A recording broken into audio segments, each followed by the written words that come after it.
break this back on Moscow. Um, Thank you all.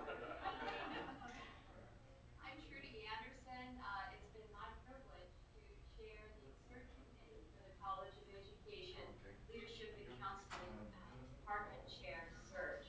And we appreciate so much your engagement and your joining us. I'm going to take a moment here in Boise and recognize a member of the College Advisory Committee who has joined us today, Catherine Schofield. Thank you so much for being here. And with that, I would suggest that we go around the state and make introductions, and then I'm going to share with you a little bit about our candidate, person I've so enjoyed getting acquainted with last evening and this morning, and I know you'll enjoy the conversation coming up. So with that, I'll start in Coeur d'Alene. Good morning to you. Would you introduce yourselves? Good morning, this is Charles Buck here. I'm the AVP in Coeur d'Alene. I'm Gary Hamilton with Vocational Rehabilitation. I'm Susan Stutzner, Assistant Professor with Rehab Counseling and Human Services. Kathy Canfield Davis, Educational Leadership. Holly, I just have to say hi, Gary. I haven't seen you for a long time. Hi, Trudy. Nice to see you. In Idaho Falls, would you introduce yourselves? Go ahead. I'm Carol Baldwin, the Idaho Falls Center.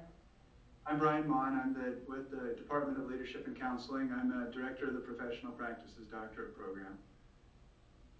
So thank you, and I'm going to skip over Moscow. Is there anyone in Moscow? Okay. Spring break's here. Let's go around. Yeah, it's spring break. Let's go around the room in Boise, and where should we start? Nikki, do you want to start? Hi, I'm Nikki Kurosawa, Boise Center. And I'm Brian Austin with the Rehabilitation Counseling and Human Services Program. I'm Casey Wittenberg. I'm the admin assistant for the College of Ed.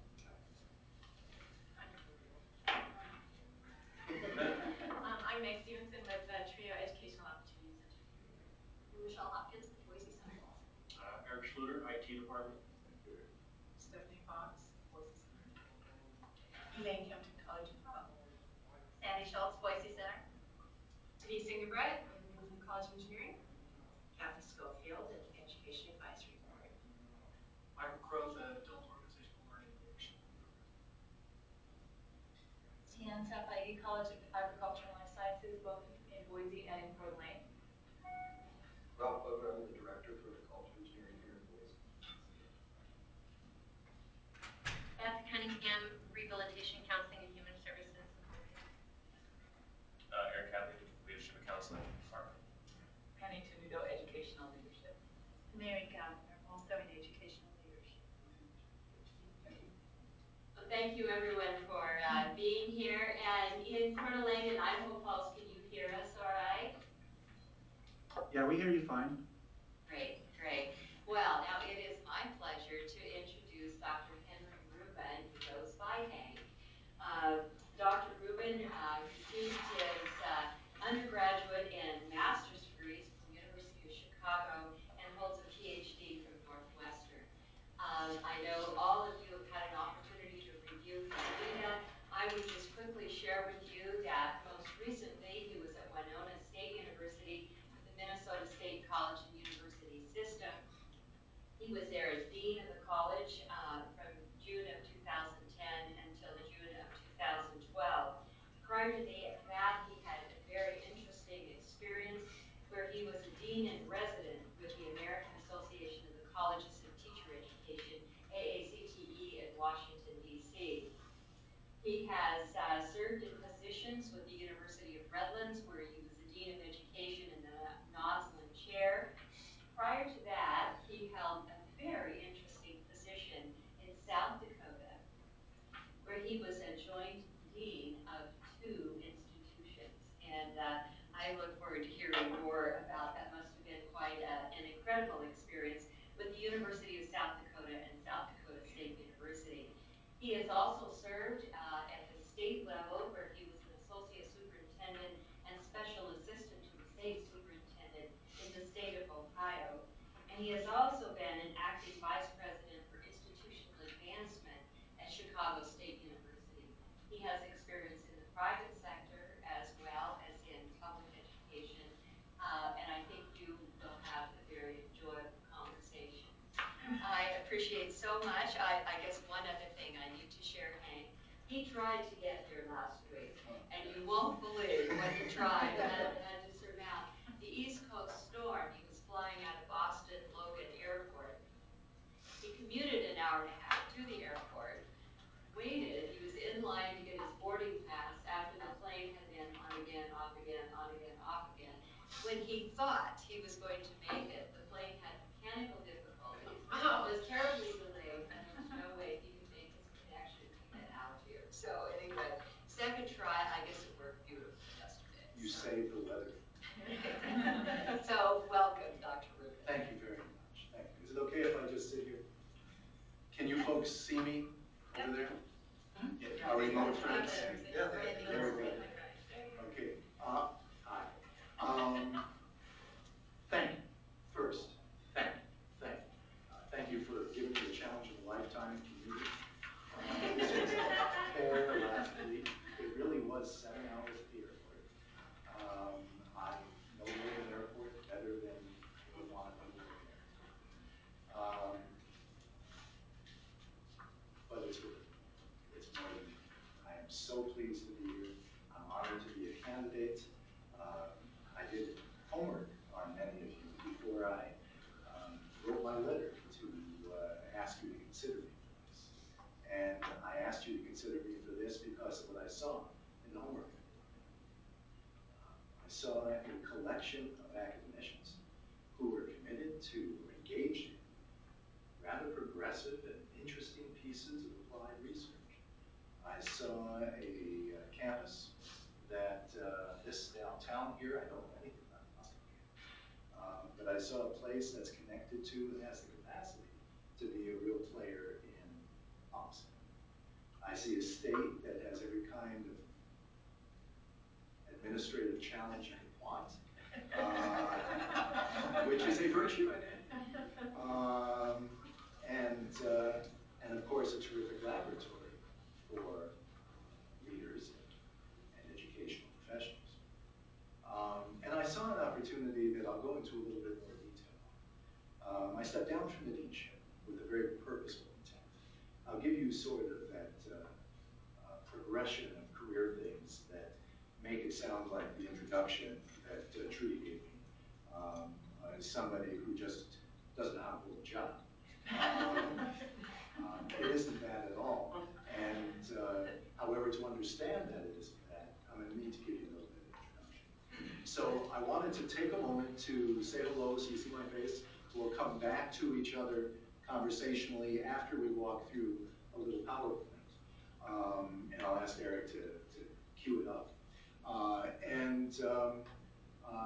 My hope is to get through this very, very quickly, to give you a chance to quickly get to the Q&As. I want to provoke a little bit, and frankly, if you don't interrupt me and if you don't have questions, I'm going to be terribly disappointed in you. So please, let's make this as much a dialogue as possible. I understand the context. My job is to introduce myself to you in part, let you know that I can think in a straight line, and give us an opportunity to share some thoughts that we can struggle with and get to know each other a little bit together. So if you didn't remember, those are the questions you asked me to respond to. That's where I come from. Now, that's the Mississippi River. I live on a bluff overlooking the Mississippi River, and that's just my normal dinnertime view. And so I've got a bluff. You've got mountains. I've got the Mississippi River. You've got these little waterways that run all over the place. But I say again, you've got something quite extraordinary here. You've got the core of a faculty and an administration prepared to do terrific things in a state that's sort of ripe to do terrific things in the arena of leadership, which is what you wanted me to focus on this afternoon. A little background on me. That looks like me, but it's not. This is my artist daughter here did these for me. As she's traveling around, I'll introduce you to them. That's my father. Now, it's very unusual for anybody in a situation like this, especially when you reach the ripe old age I'm at, to want to introduce their father. But the reason I was traveling out of Boston last week and Rochester, New York this week, is because last week was my father's birthday, and he turned 90. And he is in extraordinary shape. The guy is a bull. He's in better shape, and well, at least as good a shape as I'm in, and particularly trying to traipse around with him, I'm getting worse and worse shape next to him. I didn't know what else to give him other than time. So what I did was I hopped in the car with my dad from Rochester, and we went to all family up and down the East Coast. And that's why it was so hard to figure out where my starting and ending point was going to be. And that's why last week was Boston, this week was Rochester. So if you're wondering at all, we're planning on having 100th, 110th birthday party. We've already got the reservation set at 100. And so the lineage is good. So if I start, here with 10 guys, I probably have 40, 50 years. This is my daughter, who is in the first class of FEMA Corps, which is the child of FEMA and AmeriCorps. It's brand new. She's just, as a matter of fact, today is Monday, isn't it? She just today is leaving New York after having been out there for about 3 months, digging people out. There's still tens of thousands of people displaced in New York. She's my radical hippie child. And this is my son, and I was talking to Trudy just briefly about him. He's finishing up in his last semester right now at the University of Pennsylvania. He's studying architecture and landscape architecture and Romance languages and Italian culture and Italian language. And his sport is making the chasm between his academic record and the academic record of the person who's number 2 as wide as he can. He is just an astounding smart kid. And that's me. So let me give you a little bit of background. My daughter is really cute. I'm not exactly sure what finger she has up there. And I haven't had a chance to talk to her about this yet, but I will. I want to give you a little background so you both understand the CV and understand me a little bit. Rochester, New York is not only the place I come from to come here, but it's where I grew up. As a kid, I was a volunteer in the first school desegregation that went on in the Rochester area. As a matter of fact, it was one of the first 2 or 3 that went on in the Northeast. And I was exposed to the issues of race and equity and the social justice agenda at a very, very young age. I had a chance to see teachers in schools with kids in schools that had very different levels of education than the almost homogeneously white school that I had gone to. And saw that with great teachers in both schools, where the teachers were really pretty much interchangeable as far as I could tell, irrespective of race, background, but in terms of quality and passion, that the quality of education that kids were getting were very different. I'd sit with friends from other schools and we talked about how we were learning different things at different rates, with different expectations of learning. There was a fundamental inequity. There was a fundamental unfairness. And I felt this as a very young kid. And I couldn't figure out if the teachers are all pretty interchangeable. What's the story here? And the story that came to my mind was that somehow or other, it's a story of leadership. That if everything else is equal, but the things that are the outcomes are not, then either there's something very weird about the inputs, or there's something very weird about how the process is led. And so I began to focus on leadership at just about the same time as something very big was happening in Rochester. And that was, actually I was at the tail end of it. That was the community organizing efforts that were going on in the streets of Rochester. It was some of the original community organizing, and on the 6 o'clock news every night, we would see communities of people organized on street corners, carrying similar signs, chanting similar chants, calling for similar changes. Kodak was Rochester's focal point at that point, the biggest employer. And I remember asking, are these people paid to be there? Are they all getting some sort of stipend to show up in the same place? And the answer, of course, was no. That somehow or other, leadership was happening that caused all these people to see their self-interest and joining together on a shared cause. And I was intrigued. Now, there's one more piece to that. You know how when you share a birthday with somebody, architecture here is home in, is that what's in it? We've asked someone to turn their microphone off, so. Oh, okay. Could the remote science turn their microphones off, please? Does that mean you have a question? Get rid of squeaky door. I share a birthday with Mickey Mantle. So he was already sort of not playing too much at that point, but I thought that was really cool. And I shared a birthday with John Dewey. Now, what kid cares about John Dewey? But I, because I shared a birthday, had this unnatural interest in finding out a little bit about John Dewey. So as a teen, I was reading constructivism. God help me. And it occurred to me that this community organizing and this constructivism shared a lot in common. Of course, constructivism says that in order to engage someone in the process of constructing new knowledge, you have to understand the language that Dewey uses, their heritage. You have to understand the cultural perspective, their worldview, their experience, so that you can make a meaningful personal connection of something new to their experience, to their worldview, to their lexicon. Community organizing is the same thing. In order to be able to get people to turn out and engage in the same leadership or being led, you've got to see through their eyes sufficiently to articulate the issue in a way where they see their self-interest is aligned with this larger goal. Okay? So as a kid, I began thinking about leadership and education in those terms, and it was really weird.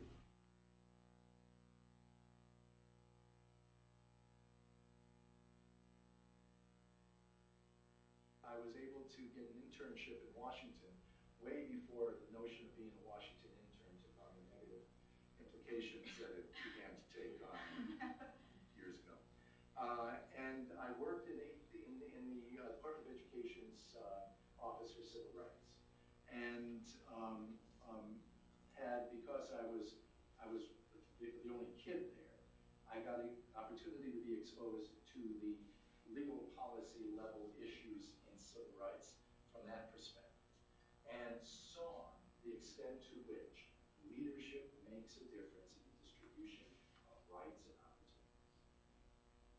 I sat at my first college and watched the state troopers go through to Attica. Remember, you all know the story of the Attica uprising, the prison in upstate New York.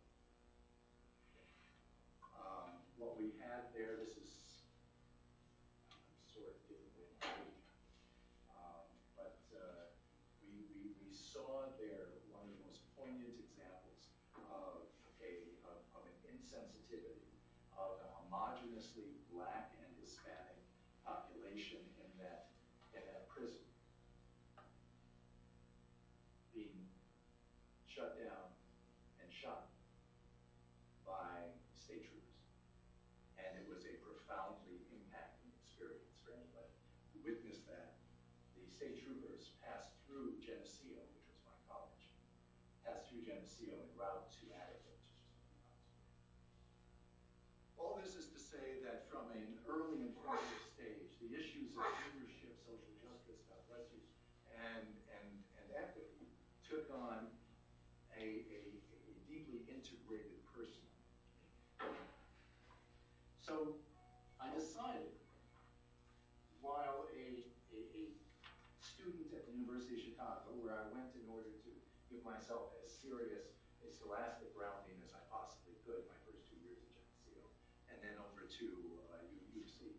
After a John Dewey course where I really did learn what he was talking about, I sat in the quadrangle and I said, in order for me to really understand and be able to do something about teaching leadership more effectively, I need to get behind the eyeballs and see the world through forces at play that influence whether or not leadership is successful, whether or not we're doing leadership right, whether or not we understand it sufficiently from the perspectives of all those who affect the question, does leadership succeed?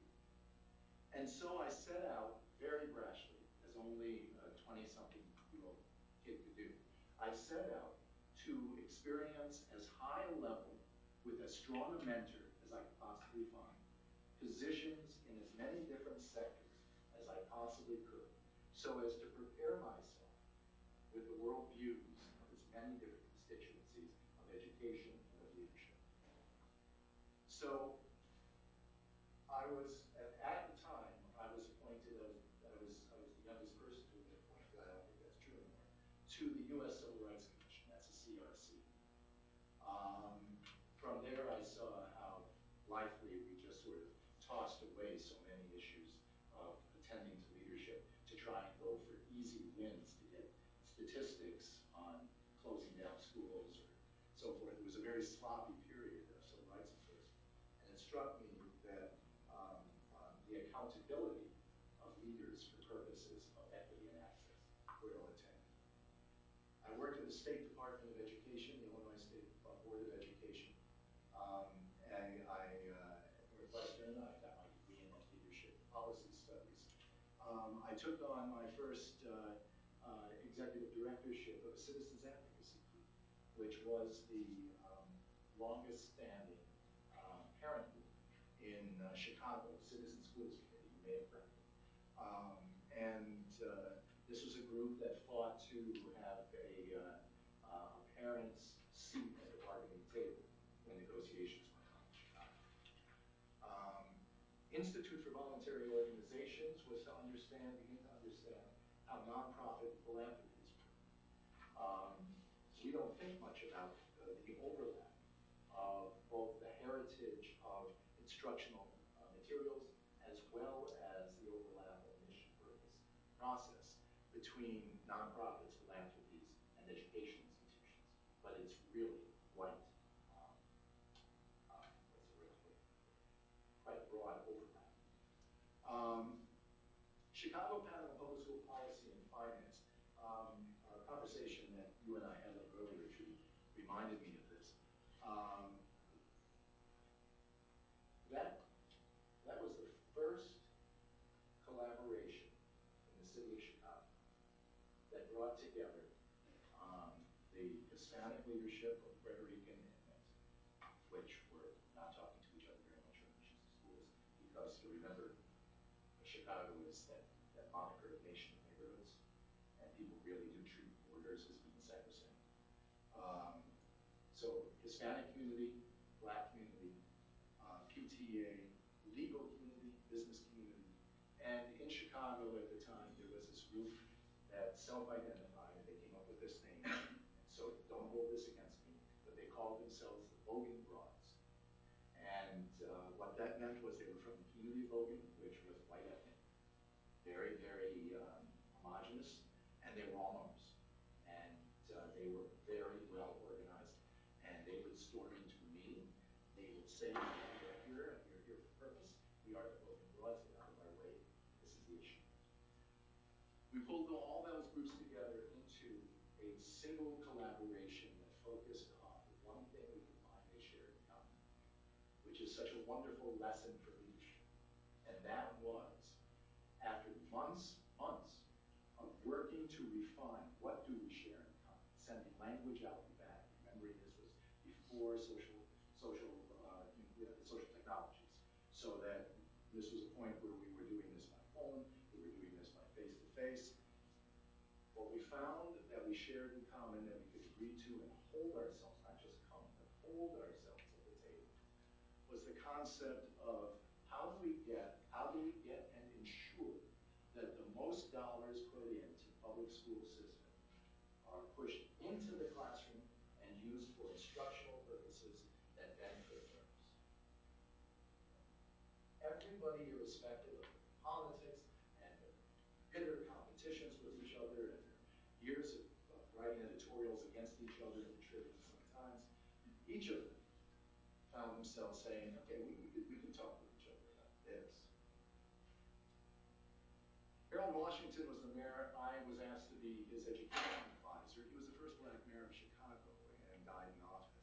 Um, um, but it was the first time that education moved from being a sort of a toss-away policy thing where no political person was held accountable because the school board just sort of operated on its own. If you didn't like the school board, who did you vote out of office?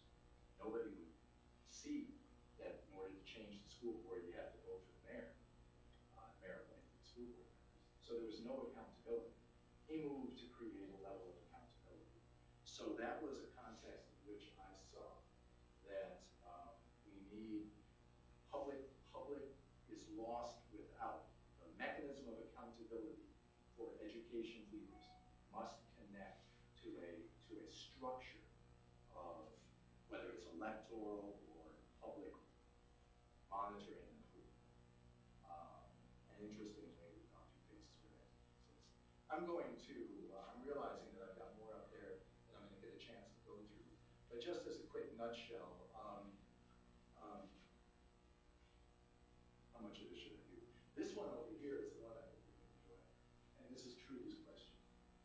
I was the Joint Dean of Education at the University of South Dakota, South Dakota State University. You want a challenge for leadership. I came into this because these were two rival institutions, like, you know, Michigan State University, Michigan. You probably had something like that.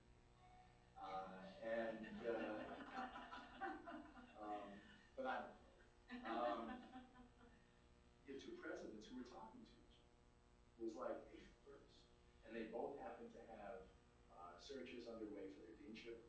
And they were concerned because the State Board of Regents had announced that there was a high likelihood they were going to be reducing the number of schools and colleges of education in the state, public institutions. And so they decided they were going to do something bold. They were going to do something that would make it difficult for anybody not to say that we're doing something different. And they decided to hire one dean for each of the two institutions, separate. It wasn't one body, it was two separate institutions. You have any kid coming up?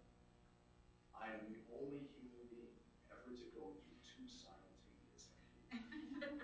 You think you have it.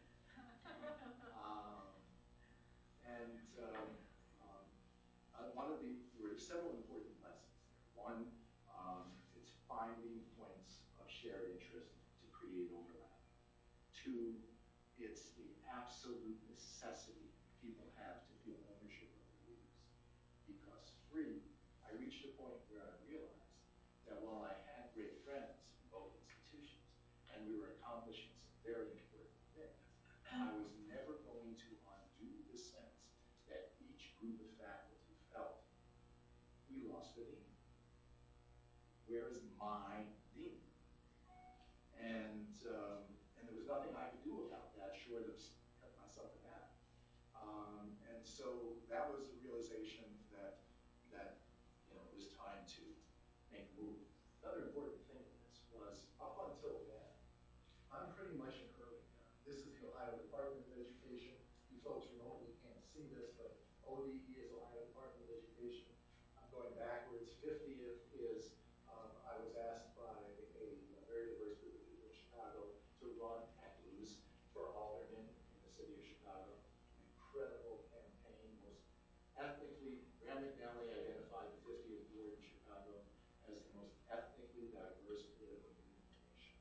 We could fight every war in the world within blocks of the 50th. Excel was my experience in corporate. A fellow who served on the school board with me was a family owner of a metal manufacturing firm, and asked if I would join to do VP marketing work with them, so I had that experience. I won't go over the rest of these, but all of that experience up to USD and SDSU were experiences in urban, primarily urban and large contexts. I discovered in South Dakota something very interesting, very relevant to us here. The arrogance of most of us who grew up in urban is that you all in rural contexts ought to sit back and learn from us. Okay? Any real research that's been happening is urban research. Any real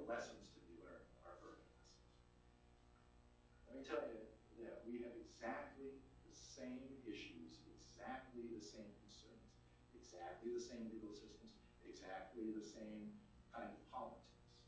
Now, the scale is different, the access is different, maybe the demographics are different.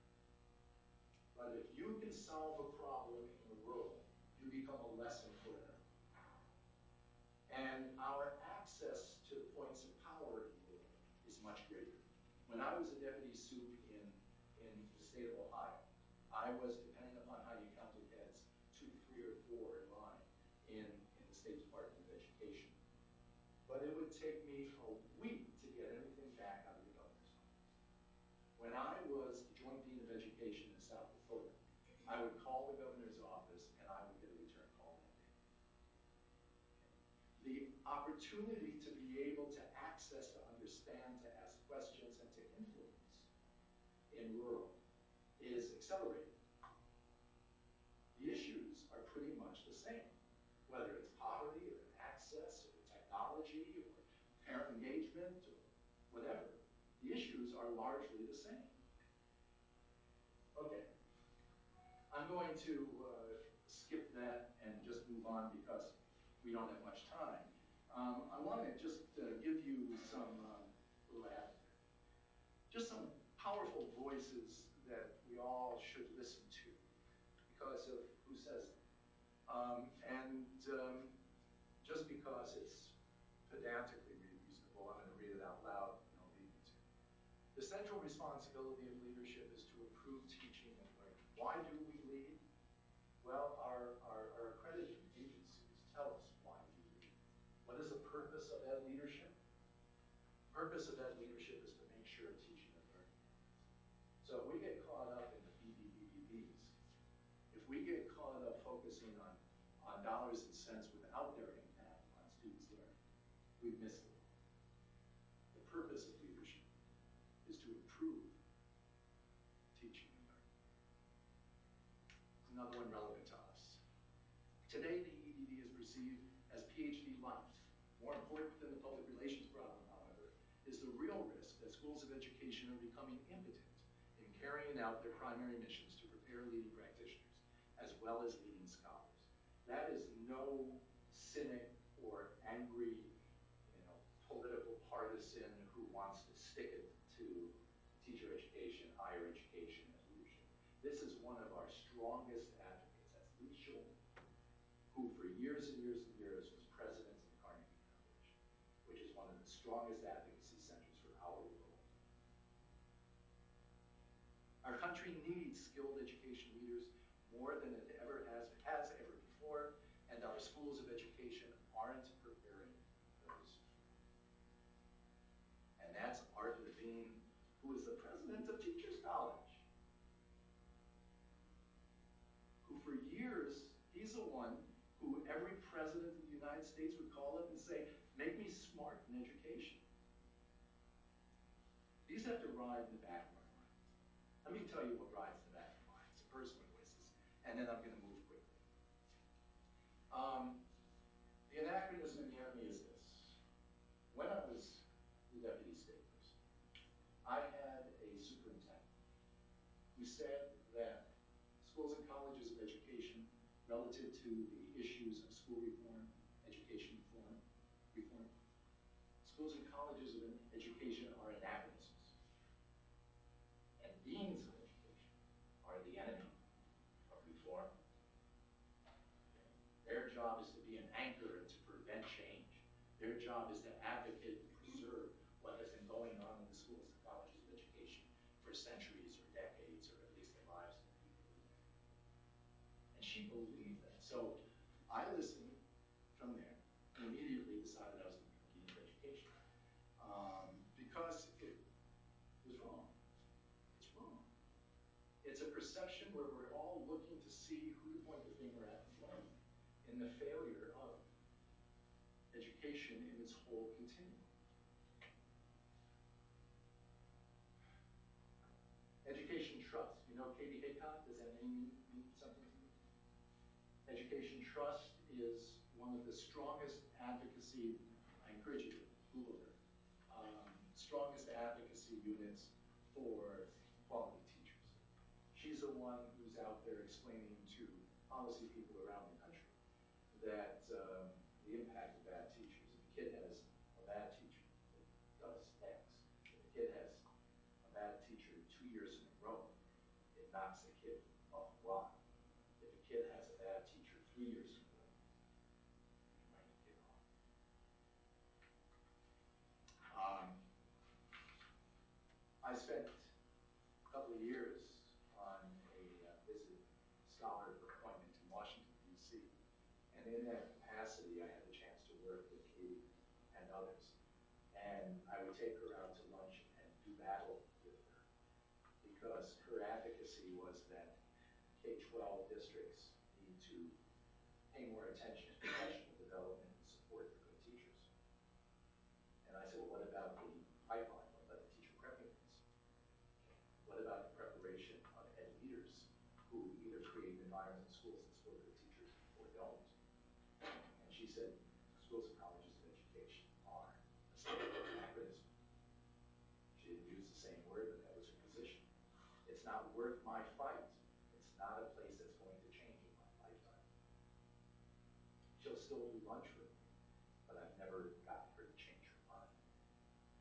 CCSSO, Council of Chief State School Officers, and National Governors Association, you're all aware, because you need to be, of the Common Core standards, right? When they first came out, for the first 3 years they were out, they paid no attention to the pipeline preparation of teachers or school leaders. Why? Because it's not a place where if we take our limited resources, we're going to have enough of an impact to justify spending resources. Terrible. They're just this year beginning to say, and they're beginning to put resources into, in-service and pre-service programs for ed leaders as well as teachers, so that the pipeline of new and emerging leaders and teachers don't have to be retaught about how to teach to this Common Core standard. AACTE, how many of you are familiar with AACTE? Yeah. AACTE, of course, is a professional association of schools and colleges of education. For the longest time, they never provided leadership development. They had a New Dean's Institute, which was sort of an indoctrination for all of us who got dropped into the hot water of being a dean, but never anything to help cultivate the capacity to consistently lead towards a vision. And I think that's a failure. Let me go down here. We talked about, I'm looking at the blue for those of you remote. I talked about Art Rubin. He attacked the EDD. As a result of the attack, he said that the EDD is a soft degree. Generally, it's for ed leaders. He said it's a soft degree. Look at the quality of leaders we're turning out. This is as negative as you're going to ever hear me talk about it. But this is what he was saying. Look at the quality of leaders we're turning out. Let's throw away the EDD and replace it with the equivalent of an MD and make it a lighter professional degree. And he got beaten back on several levels, not the least of which was the Carnegie Foundation creating Carnegie Professional Education Doctrine, which I'm sure for our friend in Port Delane, is that where he is? Idaho Falls. Idaho Falls. I'm sure provides guidepost and background material that we use for our EDD design and delivery. And if not, it's a terrific resource that makes, a national resource that's a reasonable starting point or access point for us. So we had Levine moaning and groaning about it, the EDD coming under attack, and a real resource. We had Wallace Foundation turn to the National Association of State Boards of Education, and the National Association of State Boards of Education was just all ready to agree that the teachers that were graduating and the ed leaders that were graduating may have all the paperwork knowledge that they need in order to get licensed and certified, but they don't have the practical experience under their belts besides the 6, 10, 16 weeks of internship and student teaching in whatever your institution and state requires. So they began to argue very strongly and effectively that what we need to do is move our instructional programs to both leadership and teaching more and more clinical, more and more out to the field. having classrooms up on a hill when the work is out in the field is the wrong place to have any of those classes. And then we had what you saw from Islick and that quote that I gave you earlier about the purpose of leadership is teaching and learning. They've pressed the states to transform how we do ed leadership. I don't know where we are in that. Where is Iowa? There are about at least a half dozen states that are in the latter stages right now of a rewrite of their ed leadership curriculum. Are we at all involved in that? You're talking about Wallace, the Wallace Foundation. Well, the Wallace Foundation is, no, I'm actually, well, the Wallace Foundation, yes, I am. Yeah, we're contingent, not really. We've been part of the conversation at UCEA, but we're not signed up as As a state. participants. Yes. Good. A lot of resources.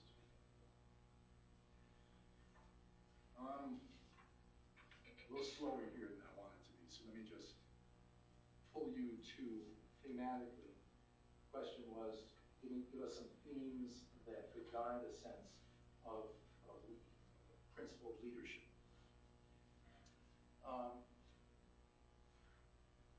The concept of B20, I think, is central to what I've come to use as my personal vocabulary. And that is birthed through the preparation of the faculty who teach leadership programs and teacher ed programs.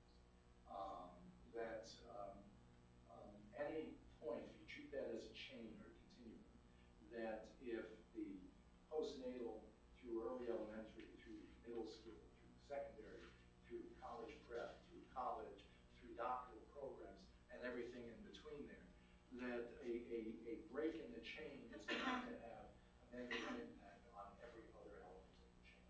And that therefore, the concept of leadership in education must entail somehow or other our being conscious of, if not really attuned to, the education issues and the leadership issues at all other parts. So even those of us who see ourselves as higher ed leaders need to understand everything from preschool to middle school to high school, so that we can understand the education issues that we're going to be impacting directly or indirectly through policy or administrative decisions we make. Archer's dilemma is a concept that actually I've done some writing on. I want to move through these quickly. Again, I'm finding that what I'm really doing when I say I want to move quickly is I'm apologizing for going slow. What time do we have until? We're at a clock here. It's about 20 after. We have about 10 more minutes. For some people will be heading out in about 10. However, we do have some flexibility to stay longer for those who have the time. Will we be up still connected after that? Yes, I believe we are good. We're going to be okay? We'll still have the line open? The connection drop after a little. Connection will. I scheduled it until 12:30. Oh, thank you. Thank you. Good. Okay, so let me explain the Archer's dilemma really quick. And this is one of those cases where growing up on the East Coast makes it so I can talk very fast. So, think of yourself as an archer, and you've got 3 targets towards which you're aiming. The first target, the easier target to hit, is the one you almost always hit bullseye on, and the one that you keep the stats on. And that's the preparation of students, of graduates, for licensure or certification. Okay. Why is it that so often in our leadership programs we have very few electives? Because we're teaching to certification, we're teaching to licensure. And what we're doing is we're translating this licensure requirement to this course. There's no room for anything else. So target number one, we're good at that. Those are the stats we share. That's what NCATE and others look at. That's what ISLEC and the LCC look at. Target number 2, 5 or 10 years after these graduates are out there in the field, do they have the flexible sensibilities, the principle-based capacity to make the decisions to be solid pros, of whom we are proud, representing the Vanderbilt, representing the righteous notion of what it means to lead in education. How do we do that in our curriculum, especially when our curriculum is so bound by target number 1? Target number 3 is the hardest of all, because target number 3 is way out there. Target number 3 is 15 years out. Target number 3 of our graduates are going out there in 2015. Target number 3 is 2035. In 2035, we have no idea if we're going to have school buildings. We have no idea what education is going to look like. What is the technology going to mean in terms of its instructional implications? What is the administrative, legal, as well as practical and policy world of administrators and leaders going to look like? How do we prepare for an utterly unknown future? The people who are in our classrooms right now and will be at the peak of their careers in 15, 20 years. They're going to be the ones who are going to either be shaped or shape that unknown future. What are we doing to try and figure out what we need to do in our classrooms with these students right now to give them the seeds of a capacity to be predictably capable of being that kind of leader 15, 20 years out? Leaders, the third one there, not simply building or district administrators. I was at the ACT conference last week and sat as a member of the audience with a whole group of deans and listened as they talked about the future of ed leadership. And they were talking about preparing people to be buffered and impacted and capable of implementing the state policies that are coming out across the nation, and having the capacity to translate policy into practice and practice into education reform and stuff of that nature. And what was missing that finally had me, this was the AACTE, I was not going to participate in, but finally having me have to stand up and say, it's not our job to wait to be led. It's our job to visualize that future on behalf of what's good for our kids. And to take the lead and help to shape policymakers and community agencies and stuff of that nature to contribute what they do can for accomplishing a better education. But we talk about leadership so often as being implementers of somebody else's decisions. Senior implementers, but implementers nonetheless. It's part of the job, but it's not all the job. Collaborative leaders. Every teacher is a collaborative leader in the classroom. The effectiveness of a teacher is right here in the space of the relationship that the teacher builds with the student. Every leader who's effective is not an authoritarian decision maker who tells people what to do or who closes the door and makes the best decision for everybody else and then has everybody else implement. The collaborative leader engages the necessary constituencies. This is my life lesson. Engages the necessary constituencies in helping to develop a shared understanding of what the answers and opportunities and self-regulated roles are to achieve that vision. So, collaborative leadership, which usually could be viewed as simply redundancy, collaborative leadership really is something I'd be happy to spend a lot of time talking about. But it really is the coming together of all these notions that to do leadership right in education, our job is not simply to have a vision and to be able to inspire people to follow it. Our job is to engage all its key constituents and stakeholders, participants, in shaping that vision and helping us be smarter and smarter in shaping a vision that's going to work for our kids. It's the result of our work. It's the effectiveness of the learning that goes on in our schools. So, I am proud, I am pleased, I'm excited as all heck. I have no idea how beautiful Idaho is. Again, I haven't gotten to the most beautiful parts yet, I'll tell you.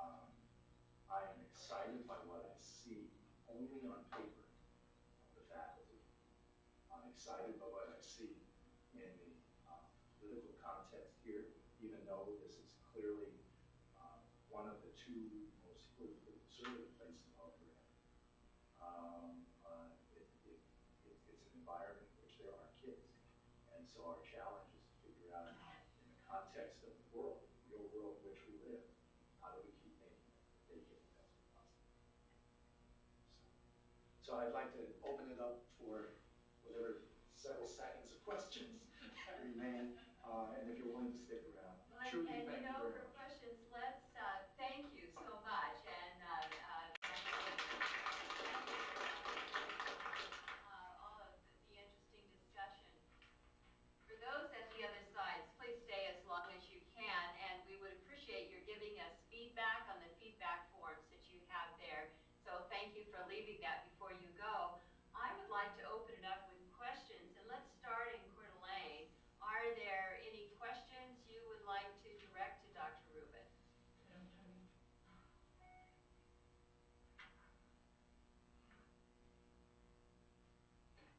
Is that a no?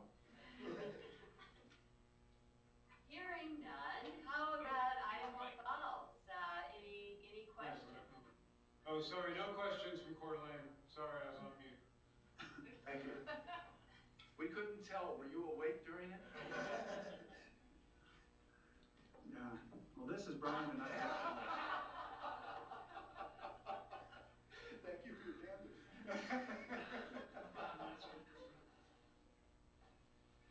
Did somebody say yes? Was that me? Oh. Can you hear me? This is Brian in Idaho Falls. Yes, we can hear you, Brian. You referenced Carnegie Project with the education doctorate a couple times. You know we're a member of that, I suppose. I'm the PI with that group and attend the convenings regularly. And I appreciate your words and your leadership desire to drive this idea forward, the EDD. I'm just curious, in what ways would you propose to move forward, continue? I mean, what is your vision about seeing, say, a department such as this adopting something such as the Carnegie Project's vision for the education doctrine? How would you propose to move that direction? Thanks for the question. And I've had the extraordinary opportunity to spend several days with Lee Schulman, get to know him, and we stay in touch over there. And of course, you're working with David Immick, who was the head of AACTE back when I took my first deanship. So I know David well too, and he's quite an intellectual force. And do you know, I don't want to just drop names here because these people are important players who can, who you know and are helpful. You know Olga Welch over at Duquesne? Yeah, I do. I do know. And they've got some interesting resources over there. That she's a dynamic leader. And Jill Perry? Is that? Yes. Yep. A lot of interesting people involved in this. The conversation with Lee is very interesting because Lee has a position.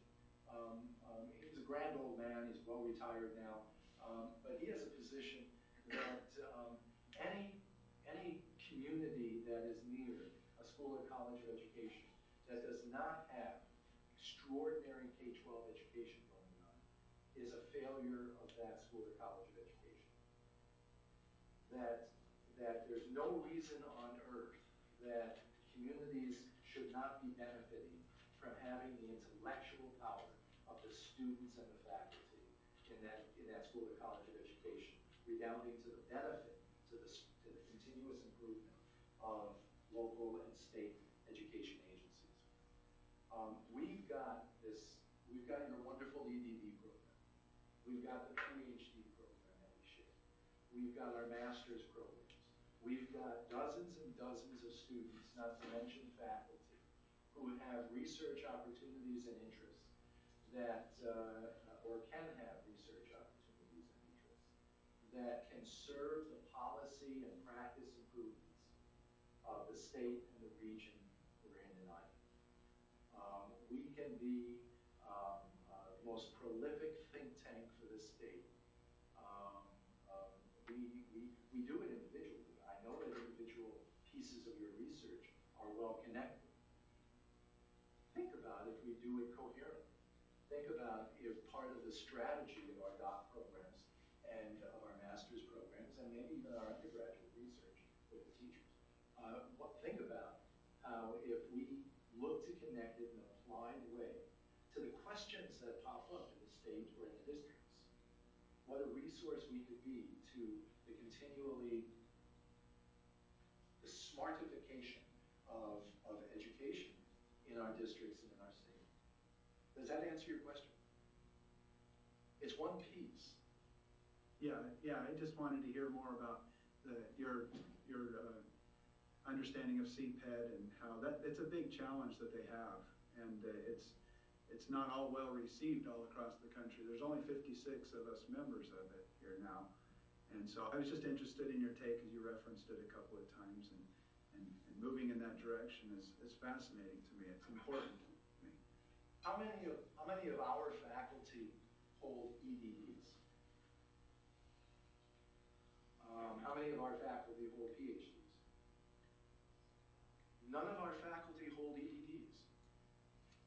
It's most unusual. We had 3 on the way out. To Roger, Don, Russ. And our associate dean has an EDD. Because one of the big challenges as we begin to introduce the distinction between the EDD and the PhD, one for practice, one for scholarship, one for applied, one for academe, so forth, is that that has not been the case in education. One of the reasons that CPED came into being was because education was one of the few fields where the EDD and the PhD, you can tell the story better than I can. You can tell the story better than I can. It's one of the few fields where the EDD and the PhD, it's almost idiosyncratic when you go university to university, which one is scholarship and which one is applied, which one is practice. So that as we start to talk in higher education, the first conversation about separating out the two and making the EDD practice and the PhD scholarship, the first reaction of everybody with an EDD was, you're not going to demote the status of my degree. I worked just as hard as you did to get that. And the interpretation, is this what you got also? This has to be what you're hearing. The interpretation was, if you're calling it applied in practice, somehow it doesn't have the same status on the university campus as the one that carries the label scholarship. Well, you know, if we're doing a good job making this as rigorous as we make this, then it should be that they carry the same status. But that's one of the big arguments that still permeates that world. You're very lucky here that you're over that by attrition or by something. Yeah, interesting. Thank you for that. Thanks. Thanks. It's a very exciting element of what you offer here. You're in Boise. Let's move to questions here. I have a question. This is Brian Austin with the Rehabilitation Counseling Program. And you know, one of the questions this refers to the archer's dilemma. And you had first talked about how our programs in relation to curriculum are aligned with certification or licensure. And then the next step you had talked about as important in relation to this dilemma is training solid pros. And so my question is I think it went deeper than just content areas and knowledge in relation to practice, but kind of went further, maybe it related to critical thinking or autonomous practitioners in the field. So my question is, how do we do that, you know, across disciplines? Not only that, how do we follow these students and how do we measure that? Great question. Could everybody hear that remotely too? Yes? One of the, you know, spending about a dozen years sitting in a deanship where you're looking at everything like this, one of the fascinating and exciting elements of leading within education that's different than leading in most other fields, is that just about any issue we face becomes sort of a meta-instructional opportunity. Anything that we're facing in higher education as a challenge to leading higher ed will, a K-12 teacher is going to face something comparable to that for his working life. A principal, university faculty, whatever it's going to be. So that opening these sorts of questions up to not just pertaining to how are we impacting our candidates or students in the classroom, to the question of how are we doing it ourselves, so that we are both manifesting and modeling and being that change, becomes, I think, a part of the answer to the question you're framing. So that when the question is, for instance, how do we talk about preparing students who 6 years from now are going to be the school leader responsible for building professional learning communities, or transforming curriculum into um, um, um, I'm not blocking on the phrase, well, a transformative role where it requires that they involve other teachers. Are we modeling those collaboration skills? Are we modeling the communication skills? Are we learning how to do it better? Are we on top of social networking? Are we on top of those things that we, keeping in mind that until we have an impact that allows us to either add courses, I don't know what the politics of that would be, or to change curriculum, I don't know what the politics of that would be, or to infuse, what we can do is we can affect how we instruct. So if what we're doing is carrying principle-based, collaborative, communication, student-centered, outcome-oriented, high accountability and assessment infused, technology savvy, broadly inclusive of all decision makers and stakeholders. If we manifest that in how we teach our boys, as well as have the luxury of someday being able to create modules or full courses in some of this stuff, we can begin to have an impact in developing people with, as you began to call it, sort of the range of dispositional skills and knowledge that they need beyond what they need for certification and licensure. Does that sort of begin to answer? Yeah, it does. Thank you. Just in essence of time, I want to respect the time of those who may need to exit. Those in Boise, we have some informal time scheduled for continuation of conversation. For Coeur d'Alene and Idaho Falls, you are absolutely welcome to stay engaged, but if you need to depart at this time, the conversation in Boise can continue on for about the next 20 minutes. So from Coeur d'Alene and from Idaho Falls, any other questions on your end? I don't think here, so thank you. Okay, thank you very much. And if you'd be sure to share your feedback forms with Eric Hadley, that would be great. And I believe there is no one in Moscow, but if there's someone there, please speak up. They're sitting right Sometimes in this they're corner sitting over there. sometimes they're over in the front of the room and you can't see them. So with that, I thank you from the remote sites, and you're welcome to stay engaged, but we also, Dr. Rubin will see you tomorrow afternoon in Coeur d'Alene. Yeah, Dr. Rubin, we won't get to see you here in Idaho Falls, but thank you for your visit. I appreciated your presentation. We appreciated it, and look forward to our future with you, perhaps. Well, thank you, and thank you for your work out there. I appreciate that. Thank you. So thank you, everyone, and we can continue in conversation here in Boise, and certainly remote sites are welcome to stay along. So we have some informal time, and then for the faculty who are here, lunch will be up in 3:48 for the College of Education faculty, and some of you will be exhausted.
good. Just remind me before you do it.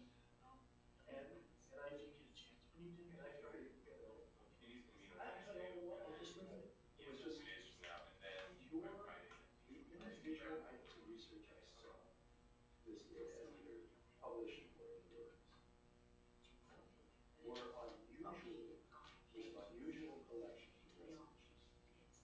See, the other thing is items is, even though those voices, the Irish Nation voices and the racist people, they're the ones who capture international headlines. But, you know, Ken Hughes had the first anti-American heritage book, a lot of data this year. Oh, was it? Oh, he was supposed to come on. Titles differently. I mean, it's just that little minority of voices. We've got a large Hispanic On the table? population, thank Please you. stay there. But that little minority, I mean, it's very unfortunate. But it is out there, and it's out there on a worldwide level. Oh, You can okay. pull it up. What do people associate us with? Potatoes and Really racists. nice. Farmers. Yeah. Potatoes. Yeah. But Farmers it's are much, good. much more than Yeah. Potatoes, I don't know much yeah. about. And it is progressive. Well, we have farmers who grow potatoes. Well, we're getting more diverse. I mean, we're a refugee center, so we're getting a lot of people from Africa, and we have a lot of different diversity, age diversity, and economic diversity. Thank you for coming. Thank you Thank you very so much for much. Very having nice us. to meet you, and Yes. thanks. Thank you. I was impressed. I Thank liked you very what you much. had to say. Thank you. Thank you. I have to ask you though, have you met our state superintendent? Actually, I went to a session at AECTE that he was billed to speak at, and he didn't show up. So, no, I didn't. Okay. I met with his chief. I met with Nick this week. Good, good. I'm glad to hear that. I'm sorry, you were saying. Trudy, come join us. Well, I have a question about, I don't know if this is under your purview, but about remedial education. So, you know, we won't need that if we fix everything, but we're always going to have a huge population of people going to school who need remedial education, like high school graduates and or people that have been out for forever. The traditional way that remedial education has been done, it's shown that it just doesn't work. I mean, we lose lots of people doing just the same old thing, trying to get people into school with remedial tactics. And why is it so hard, and what can we be doing, or whose responsibility is it to kind of revise how we teach the non-traditional learner basic skills?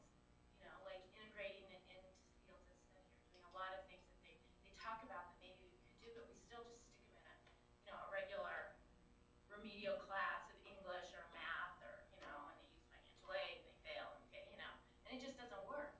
So we lose them, and I don't know if that's an issue that you're aware Are of. you Or talking that K-12 or higher ed? I'm talking about higher ed.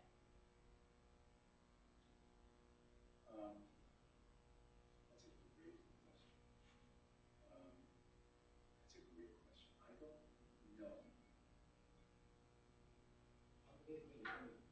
May I meander around it for a second? Sure. Because you brought something else to mind. There was on one of my 3 flights, the, young lady sitting next to me was a very exciting, youngish 40, late 30s, high school science teacher. Second career, she's in her 80s. Second career, she had been for like 3 or 4 years a sales nurse. She married into not just great wealth, but her husband's grandfather was the prior state superintendent. And so she's got this education heritage. And she's a passionate teacher. And she loves the kids. She's great. And she's quit because as she put it, she said, if I want some community learning, then I have this core of kids who want to learn.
set of responsibilities.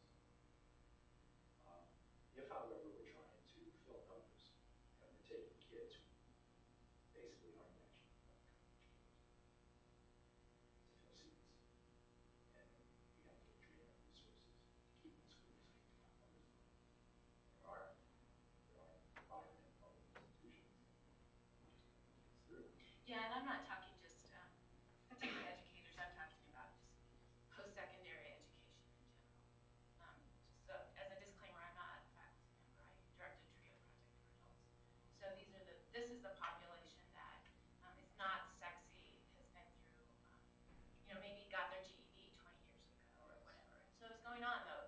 We have a responsibility. You're talking about all the linkages to get people in post-secondary programs to succeed. So, and they're not dumb, and they're very motivated. But our traditional way of teaching for that group seems to be pretty archaic. So these are adults.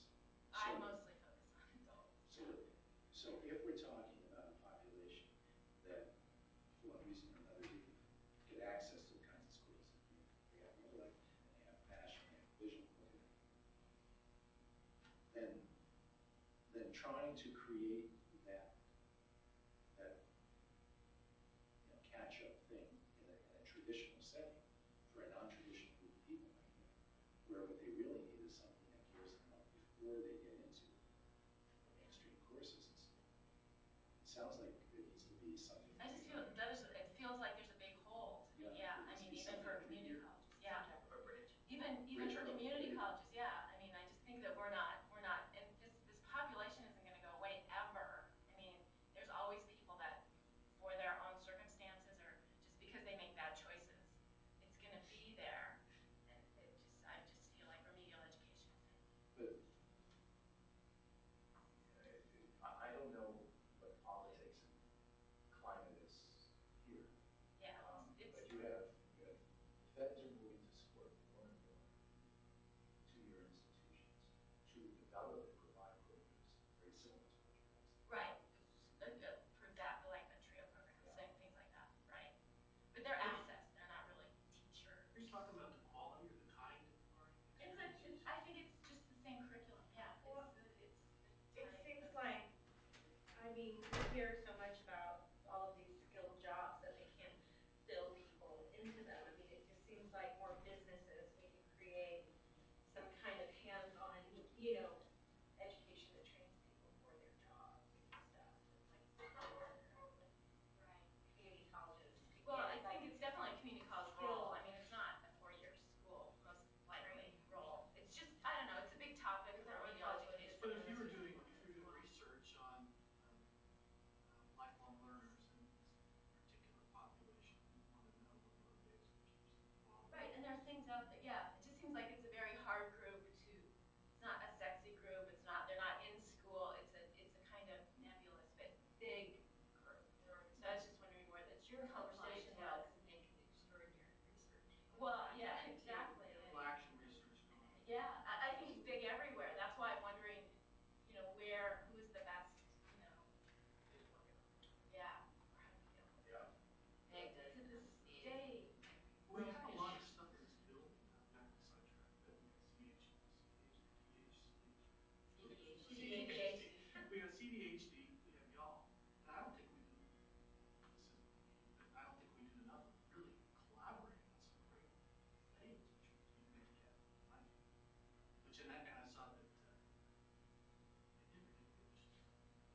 Why do they? They know what I'll say. Trudy's in charge of this whole place now. I think there are I already constraints. asked Trudy that question. There are constraints on. I would like to see us more independent, but also connected because we've got resources in these various. We are statewide. We need to be statewide, but sometimes there are processes put in place that impede. I understand that the language wrapped around, not to make anything more than perhaps it is, language wrapped around this position has to do with an institutional commitment. It's part of the objectives. Has to do with an institutional commitment to establish policy, throbbing heart of policy of UI here, education policy here. Yes, I Right. think that's exactly, that's what the D. And Trudy has really raised the level of presence, importance, awareness of the value of UI. And our president, I think our president, President Ellis, has recognized that a lot. So we got to go now. That, well, let me say, the conversation just continues, and not to be No, I